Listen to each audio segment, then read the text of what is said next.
Are you tired of finding no solution to managing your chronic pain? Keep watching to learn about 5 useful resources which could be the key to your recovery. This video is sponsored by Eros, the lovely dachshund. Oh, thank you. Say bye. Bye. Okay. I'm Jack, and I live with chronic facial pain. I created this channel to share my story, discuss controversies surrounding the medical and pharmaceutical industry, and make educational content on chronic illness and mental health. If you enjoyed this video, please hit the like button and consider subscribing so you don't miss any future content. Quick disclaimer as always, I'm not a medical professional, but I do speak from personal experience and I've learned a lot about these topics in that way. Please ensure you're seeking advice from a licensed professional. This video focuses solely on pain psychology and how it can be instrumental towards living a good quality of life again. So when it comes to chronic pain, why do we focus on the mind and not the body? In the world of conventional medicine, there's been a long history in treating chronic pain by focusing on the physical symptoms. However, scientists now understand that chronic pain most of the time occurs in the brain. You could call this a neural circuit problem or neuroplastic pain. Just like your brain has learned how to ride a bike without thinking, now it's learned to be in pain. It's like a habit. And this is why interventions such as surgeries, medications, steroid injections, procedures, etc. can actually be unsuccessful. Have you tried any of these methods with no success? Let me know in the comments below. And with each new treatment, your hopes are brought up and then they are dashed again as it fails. I'm going to show you a study on the meta-analysis of MRIs performed on asymptomatic or healthy individuals, so i.e., no back pain. Eros. Shush. The imaging findings reported that for over 3,000 people, that abnormalities such as disc degeneration, bulging discs, and disc protrusions increased in prevalence as we age. So basically what I'm saying here is if someone has chronic back pain and they get an MRI, and the doctor says, well, you have a bulging disc, this can often be a misconception as to where your pain is coming from and why it has become chronic. As many healthy individuals have abnormalities such as this, the thing is, they don't usually get MRIs in the first place. This comes back to one of my tips in the previous video where I talk about being skeptical and critical of conventional medicine when it comes to chronic conditions. If you'd like to check out that video, please click a link somewhere on the screen. However, when we believe that our chronic pain is coming from a physical problem with bones or tissues or joints, this can actually perpetuate your suffering as you believe that there is something physically wrong with you that has not been found yet or not rectified. So the signals tell your brain not to turn off the pain. Your pain stays in a state of fight or flight as it thinks that your body is in danger. After all, the reason we feel pain is because it's our body's way of telling us that something is wrong and we need to address it, otherwise we may risk our lives. So in a way, pain is really useful and we need it in order to survive. But it's chronic pain when the wires get crossed and our brain is informing us of something that actually in fact is not a problem. If these concepts are new to you, trust me, I understand you might be super skeptical and that's okay. It's good to be skeptical. It's good for us to question medicine and to question theories around our body and the symptoms we're feeling. And I've only scratched the surface here, but if you're intrigued to know more, I'm going to show you 5 resources that can educate and empower you to understand your brain and harness the powers of the mind to heal. Okay, so resource number 1 is a book, and it's called The Mindbody Prescription by Dr. John Sarno. This book was published first in 1998. Dr. Sarno was a physician and a professor in rehabilitation medicine. He's actually considered the first doctor to introduce the concept of chronic conditions and chronic pain being a problem of the mind and not the body. He refers to this as tension myositis syndrome, or TMS, a condition in which unconscious, repressed emotions, primarily manifesting as rage, initiates a process which causes chronic pain that fails to be treated by conventional medicine. He actually theorizes that these physical symptoms act as a distraction for our brain to focus on them and not address these repressed emotions. So in a way, they're kind of protecting our mind, as some of these feelings and thoughts may be too scary for us to face. He also introduces common temperaments and personality traits that can be linked to those with chronic pain. Coping mechanisms such as perfectionism, do-gooders, people-pleasing, and catastrophizing can actually be key to creating this phenomenon. It would be the very differentiator between two individuals having the exact same accident and inducing the exact same injury, although one person's injury becomes chronic while the other person makes a full recovery. What's also super interesting is how he links adverse child experiences, for example, substance abuse in the home or a parental divorce, can actually be surmountable towards developing such traits as these. He used the methods in this book to address these issues in his patients and to help heal over 10,000 people with chronic conditions. And his theories are somehow still not accepted by conventional medicine. So overall, I really enjoyed this book. I thought it was an incredible introduction and background to the mind-body effect when it comes to pain. The criticisms I have for this would be that it reads slightly dated, and some of the repressed emotion theory is a bit oversimplified when we talk about rage. Could have focused a bit more on states of mind such as chronic anxiety and stress. He also wrote 3 other books appearing on screen, most notably Healing Back Pain. If that sounds interesting, then by all means, check it out. On to resource number 2, and this is another book which is called The Way Out by Alan Gordon and Alon. Now, this one is far more recent and it came out in 2021. Alan Gordon is a psychotherapist and a director of the Pain Psychology Center in California. He's also the narrator of the audiobook. I read it by this means and it was great, so I highly recommend listening to this as well, if perhaps reading a book page by page is not really your thing. Alan Gordon actually speaks from personal experience, having endured chronic widespread pain, including back pain and chronic headache, for years, which left him completely incapacitated. So I think the great thing about this book is that it reads super accessible. It's not very long, so if you want a shorter read, I would suggest that. He also uses great illustrations of brain fMRI scans to show the difference between an individual's brain with chronic pain and one who is asymptomatic. We have literal proof that activity in the brain can be a direct link to the chronic symptoms someone feels. Alan Gordon's method of recovering from chronic pain is called pain reprocessing therapy, or he refers to it in the book as the process. He describes a super useful exercise which I would recommend to anyone, which is called somatic tracking. And this teaches you how to view your chronic symptoms and pain from a place of non-judgment and safety, which can be key to getting your brain to turn it off.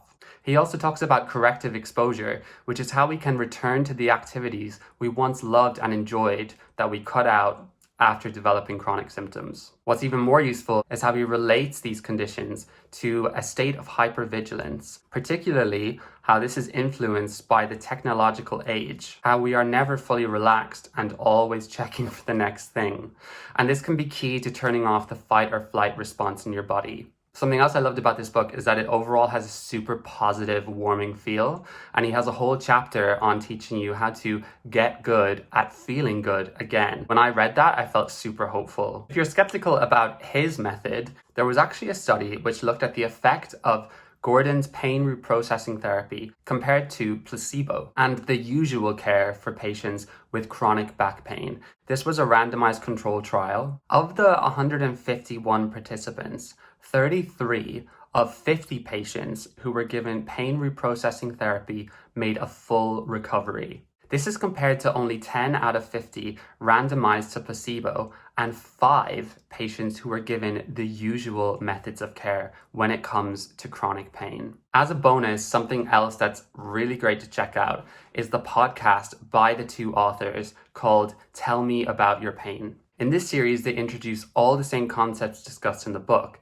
but what's even better is that they interview patients with chronic conditions to show how they can apply these techniques. So if the book sounds interesting to you, but you don't want to read it, I would definitely check out the podcast. It acts as an amazing companion or alternative to the book. And with that said, I'm going to move on to resource number 3, which is the Curable app. So this one is definitely a more hands-on approach than reading a book. And it's definitely inspired by practitioners such as Sarno and Gordon. They actually mention these individuals a lot, and Alan Gordon features on the app. What's different about this resource is that it helps you manage your symptoms and work towards recovery by means of daily exercises. And there are 4 types. We have education, brain training, meditation, and expressive writing. It's really a learn by doing approach. And if you'd like to be drip fed through bite-sized tasks on a daily basis, literally 5 to 10 minutes a day is all you need in order to engage with Curable. The app collaborates with leading pain experts, so you get to hear from them as well. If you get the app, you actually get invited to a Facebook group where you can speak to other users of the app and share your stories. I felt this was very different to the regular support groups I've been in, as everyone there is pretty committed to this process and generally acting quite positive about looking forward to their recovery. You actually meet a lot of people who've recovered as well, which can be very useful. The downside to this is that you do need a subscription sitting at around £5 a month if you opt for the annual version. The main criticism I had over Curable is that the majority of the content is voiced by one individual. So it didn't feel very varied to me. A lot of it sounded quite samey. And she's great, but personally for me, I found her voice quite irritating. It's super American in style as well. So there was no option to listen to another narrator. And particularly in the meditations, even though I really love meditation, I just couldn't engage with the speaker. So just like before, Curable also have a companion podcast, which is called Like Mind, Like Body.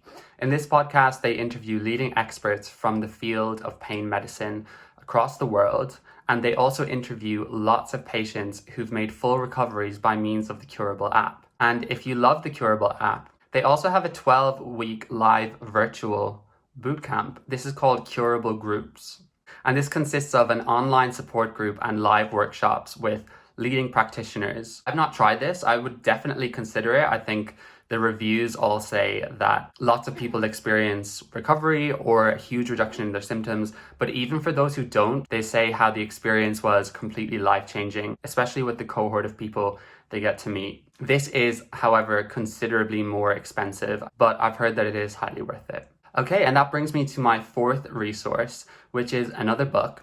And this one is called Back in Control by David Hanscom. This one's from 2016, and David Hanscom is a spinal surgeon who actually also has a personal story of chronic back pain. He became super despondent and frustrated with how the conventional way of treating back pain patients wasn't very successful. I thought this book was great. It's super in-depth, a lot more than The Way Out. So if you're technical and like to understand more of the neuroscience element and the neuroplasticity, I would for sure check this one out. Hanscom also has a method for recovering from chronic pain, and he calls this DOC, which stands for Direct Your Own Care. It's designed to empower the individual to take control of their condition and facilitate a full recovery by means of just themselves. This is broken down into 4 incredibly useful stages, which also have hands-on exercises.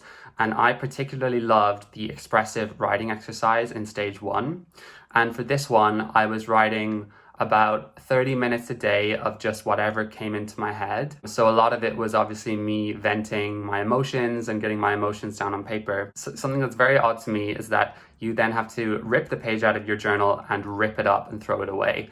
So it's really reinforcing that separation between your thoughts and your body, as all of us can believe that we are our thoughts, but in reality, we're not. What's also great about this book is that Hanscom deep dives into how to address chronic stress, anger, reactivity, and how to work on developing emotional awareness. He also debunks myths such as the need to think positively all the time in order to deal with chronic pain. It's much more about getting in touch with our emotions and letting ourselves feel them without them becoming all-consuming. He talks about the need to get to a place of forgiveness for people in your life who perhaps you are holding anger towards, and also for creating a vision for your future life, one in which you can step into regardless or not of your pain. It's unique to the other resources I found. I think the stages are easy to follow and to comprehend. Now, the final resource I have to recommend for today is actually a YouTube channel, and it's called The Pain PT. This is run by a physical therapist called Jim Prusak, and very similar to the other resources, he educates and trains on a lot of the topics I've already mentioned and discussed, as well as interviewing clients of his to tell recovery stories, which I think are super inspiring. I always go back to these when I need a kind of glimmer of hope and positivity. If you like his style, he actually works with people one-on-one via Skype calls. So this is great if you prefer a situation of wanting private coaching. Think of it as going to therapy, but for chronic pain. And not just dealing with your chronic pain, we're talking about recovery. I think this channel is great. It deserves more recognition than it's got. I guess the criticisms I have is that it does come across a bit rough and ready, and there's also a lot of content dating back several years, so it can be hard to know where to start. But I would head over there and just watch a few videos to see if you like it. But shout out to Jim, thanks so much. Hey, so those are 5 resources I recommended for today, and I understand this may be a bit overwhelming. So where should you start? If this was me recommending a friend, personally, I would start with the Mindbody prescription by John Sarno. This acts as a great introduction, and it shows you where these theories originated in the field of pain medicine. Then I would have a look at those other resources I mentioned and choose one which you think would be good for your learning style. Check it out, and if you like it, commit to it. One of my problems was I used too many resources too quickly. I was trying to kind of gain all the knowledge all at once. But in actual fact, all of these resources I mentioned educate on the exact same thing. They just have different methods of delivery. Overall, they are advising on the same principles and philosophies. And something I see asked a lot is, can you use these methods in tandem to still seeing doctors and going under more medical investigations and more medical procedures? In my opinion, yes. However, I believe that it may be better when you're actually taking a break from pursuing all of these medical interventions. If you know that your health is not at risk, it's obviously just your quality of life that's at risk. These two things will be at odds with each other because the pain reprocessing therapy is educating us that there's nothing wrong with our body. We need to turn off the fight and flight response. We need to get back to living, and we need to relax. But when you're seeing more doctors, more specialists, they're obviously wanting to treat physical symptoms and they're telling you something's wrong. So I think these two states of mind, they don't help one another basically. Whichever resource you choose, I would definitely also listen to recovery stories when you're out and about, driving the car, cleaning the house. I think these act as such a great companion, and it's so important that we're injecting positive stories into our minds so that we can too believe that we can one day make a full recovery. So if you're focusing on support groups with people who are venting about how they've been in pain for 20 years, just stay away. That would be my advice. It's not helpful. It doesn't help you remain hopeful. And overall, it's just really depressing. But, of course, my heart goes out to those people. Thank you so much for sticking to the end of this video. I hope you enjoyed. If you do check out any of these resources, please let me know. And if you enjoyed this video, please like and consider subscribing so you don't miss any future content. But that's all from me today and from Eros the little dog. So we will say bye.